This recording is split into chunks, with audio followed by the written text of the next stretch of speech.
Merhaba örgü severler. Bugün sizlere yapraklı altıgen hırkada beden ayarlaması nasıl yapılır, kol ucu, etek ucu nasıl uzatılır, bütün bu bilgilerle geldim. Öncesinde hırkamı daha yakından göstermek istiyorum. Yaprak desenleri ile modası asla geçmeyecek çok şık, çok güzel bir hırka oluyor. İnanın üzerinizde duruşu da çok güzel oluyor. Bu hırkayı ben kendim örmüştüm ve birkaç yıldır kullanıyorum. Gördüğünüz gibi herhangi bir deforme olmadan çok güzel, gönül rahatlığıyla kullanabileceğiniz bir hırka. Benim mankenim 36 beden, üzerindeki hırkada 40-42 bedene uyumlu. Duruşu bu şekilde. İsterseniz daha dar, daha küçük bedenlerde hazırlayabilirsiniz. İsterseniz salaş hırka olarak da kullanabilirsiniz. Şimdi ben bu hırkayı masaya açıp sizlere bütün detayları anlatacağım. Ama öncesinde küçük bir hatırlatma yapmak istiyorum. Eğer hala kanalıma abone değilseniz abone olup bildirimleri açarsanız yeni videolardan ilk siz haberdar olursunuz. Hemen masanın başına geçelim. Hırkamı bu şekilde açtım masaya. Siz şu anda daha kırmızıya yakın bir renk görüyorsunuz ama aslında çok güzel bir bordo renginde. Tabii ki çekimden dolayı rengi farklı görünüyor. Dediğim gibi 40-42 bedene kadar olabilen bir hırka ama 44 bedene de tam oturur şekilde olur. Eğer vücudunuza oturan bir hırka seviyorsanız yine o şekilde de olabilir. Önce şunu söyleyeyim. 3 milim tığla Cotton Gold ipliğini kullandım. Pamuklu ipliklerin hani markası önemli değil ama kaliteli bir iplik kullandığınızda birkaç senedir gördüğünüz gibi giydiğim, defalarca yıkadığım halde dokusunda hiçbir bozulma olmadan severek kullanıyorum. Kollarını çok uzatmadım ben. Kimono gibi kısa bir hırka, kısa bir kol çalıştım. Size hemen kaç sıra ördüğümden de bahsetmek istiyorum. Bildiğiniz gibi altıgen hırkalar döne döne örüyoruz altıgen parçayı. İki parçanın birleşiminden oluyor. Ve ben sıra sayısını şöyle söyleyeyim. Bu ortada başladığımız kısımdan toplamda 24 sıra ördüm. Böyle saydığımda 24 sıra ördükten sonra bitirdim. Diğer tarafı da aynı şekilde. Ama sıra sayısı önemli değil. Öncelikle şunu söylemek istiyorum. İsterseniz bu hırkada, isterseniz diğer örgülerde, tığ veya şiş örgülerinde örme sıkılığınız, gevşekliğiniz, kullandığınız iplik hepsi değiştirir bu beden ölçülerini, sıra ölçülerini. O yüzden sıra sayısından ziyade ölçü alarak örmenizi tavsiye ederim. Ama benim bu hırkamın tabii ki sayılarını size vereceğim. Dediğim gibi orta merkezden saydığımda 24 sıra ördükten sonra bir sırada bütün hırkayı böyle dolanıp trabzan sırası örmüştüm. Bunu da aynı şekilde yaptım. Detaylı videosunda da bildiğiniz gibi omuzu birleştirdikten sonra ense oyuntusu vermek için her parçada 3 sıra trabzan ördüm. Bunda da aynı şekilde 3 sıra burada, 3 sıra burada. Tabii ki daha küçük bedenlerdeyseniz yani 36-38 bedenlerde isterseniz 3 sıra değil 2 sıra da yapabilirsiniz. Bunu tamamen bedeninize ölçerek yapabilirsiniz. Uzunluğuna gelince benim bu ördüğüm sıralarla uzunluğu 65 santim oldu ama ben etek ucunda da şöyle hemen göstereyim. Bu model kısmını tamamladıktan sonra dediğim gibi hırkaya bir sıra trabzan sırası gittim. Bu trabzan sırasından sonra 10 sıra etek ucuna da uzatma yaptım. Yani 10 sıra trabzan ördüğümde omuzdan aşağı ölçüsü 65 santim oldu. Siz daha uzun bir hırka istiyorsanız 10 değil 15 sıra da yapabilirsiniz. 20 sıra da yapabilirsiniz. Bu tamamen sizin ne kadar uzun bir hırka istediğinizle alakalıdır. Ben kol uçlarında uzatma yapmadım. Dediğim gibi model bittikten sonra sadece bir sıra trabzan gittikten sonra uç modelini uyguladım. Şöyle genişliğinin ölçüsünü vereyim. Genişlikte hırkayı bu şekilde koyduğum zaman koltuk altından iki koltuk altından ölçtüğüm zaman 58-59 santim kadar geldi. Böyle masaya yatırdığımda çünkü diğer hırkalarda soranlar olmuştu. Böyle masaya yatırdığımda önü açık gibi görünüyor ama üzerinize giydiğinizde önünüz kapanıyor. Hatta ben şöyle söyleyeyim. Ben 40 beden yani 38-40 beden giyiniyorum normalde.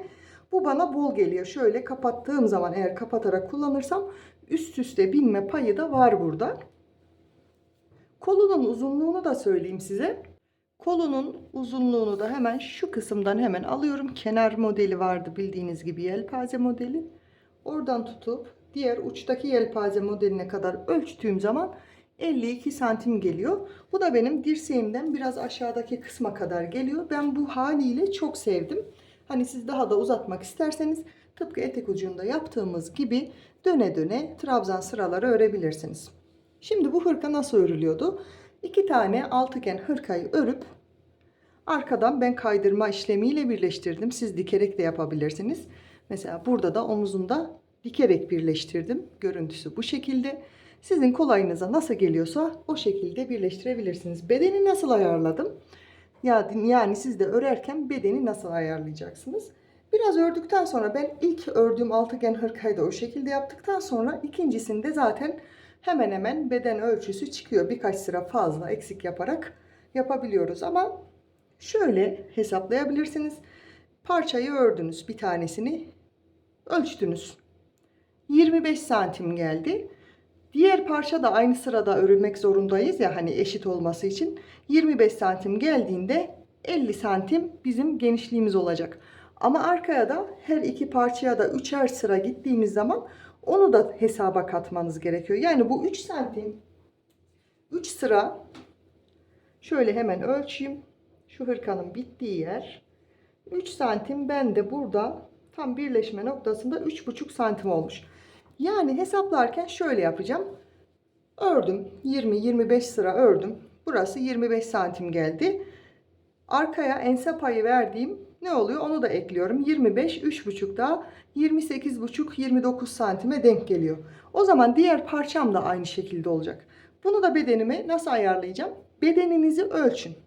Göğüs kısmınızsa en geniş yeriniz ya da göbek karın kısmınızsa çevresini ölçün, ona göre ayarlayın. Yani 25 santim burası, 25 santim burası olduğunda toplamda 50 santim, çevresi genişliği 100 santim olan bir kişiye bu ideal tam ölçü oluyor. Bu şekilde ayarlayabilirsiniz. Etek ucunu da dediğim gibi ben hiç artırma eksiltme yapmadan sadece hırkayı birleştirdikten sonra trabzan sıraları ördüm. Ama bazı kişilerin elleri daha gevşek oluyor ve potlama yapıyor. O zaman eşit aralıklarla bir iki tane ilmeği eksiltebilirsiniz. Onu da iki ilmeği birlikte alarak kapattığınızda şu birleşme kısımlarında falan bunu yapabilirsiniz. Ama bende hiç hani potluk falan olmadığı için ben artırma eksiltme yapmadan dümdüz olduğu gibi ördüm. Tabi bol gelmesinde eksiltirsiniz. Ama dar geliyorsa o zaman da birkaç ilmek artırarak bu genişliği ayarlayabilirsiniz. Tamamen üzerinize prova ederek, santim santim ölçerek bedeni istediğiniz şekilde ayarlayabilirsiniz. Bu hırkayla ilgili en çok sorulardan biri de bedeni büyüttükçe kolu da genişliyor diye. Ben dediğim gibi 24 sıra örmüştüm. Kol genişliğim 25 sıra oldu. Ve ben bu genişliği seviyorum, yani ideal ölçüde. Ama beden büyüdükçe, yani 46, 48, 50 beden oldukça, yani sıra sayısını artırdıkça kolu da genişliyor. Bunu nasıl yapacağız diye. Bu model yaprak desenlerinden dolayı aslında çok eksiltme, artırmayı kaldırmıyor. Yani dümdüz gitmesi gerekiyor ama denemekte yarar var. Hani ben denemedim ama diğer altıgen hırkalarda bu yöntemi kullananları da gördüm. Kendim de kullandım. Ne yapıyoruz?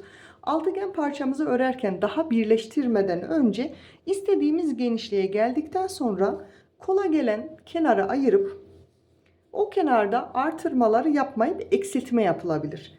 Yani burada şöyle baktığım zaman her boşlukta 4 trabzan artırmışız. Belki bunu daha az artırabiliriz. Hani burada modeli bozmamak da gerekiyor. Çünkü en ufak bir eksiltme artırmada simetrisi de bozulur. Ama genel olarak altıgen hırkalarda kolun genişlemesini istemiyorsak şu yöntemi kullanıyoruz. Kola gelen kenarda artırma yapmıyoruz. Bunu da artırma sıralarını örerken iki ilmeği birlikte kapatarak tek ilmeği düşürerek bu yöntemi kullanabiliriz. Bunu bir iki defada yapabiliriz. Artık ne kadar dar, ne kadar geniş istiyorsanız o şekilde yapabilirsiniz. Önce kola gelen kenarı belirleyip o kenardaki artırmaları yapmayıp daha da kısaltmak ya da balon kol falan istiyorsanız o şekilde eksilterek devam edebilirsiniz. Daha uzun kol yapacaksanız da döne döne trabzanla devam edilecek.